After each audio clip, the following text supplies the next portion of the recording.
Fernand, vous êtes avec Philippe Vigier, président du groupe UDI à l'Assemblée nationale, groupe UDI qui va interpeller le gouvernement justement sur ce double meurtre terroriste. Oui, effectivement, et à droite comme à gauche, on interpellera le gouvernement. Alors, pour les centristes, vous allez poser la question, Monsieur Vigier, tout de suite à 15 h au Premier ministre, pour lui dire quoi?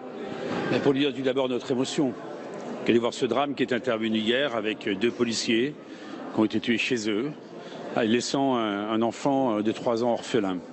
Dire que cette barbarie qui est l'œuvre de Daesh, cette barbarie, il faut la combattre.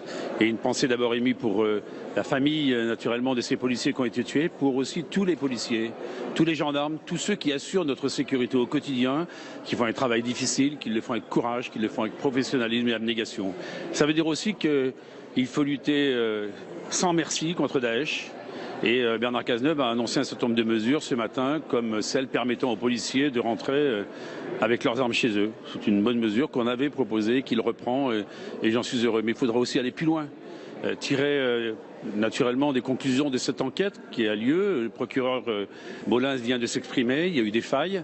Comment se fait-il que des individus qui ont été condamnés pour association de malfaiteurs voulant proférer des actes terroristes soient en liberté? Il faut s'interroger. Il faut s'interroger aussi sur le fait de savoir comment des hommes et des femmes qui vont faire le djihad rentrent dans notre pays, sont fichés S, mais ils continuent de circuler librement.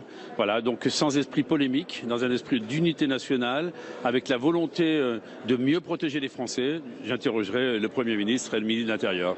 Merci Philippe Vigier.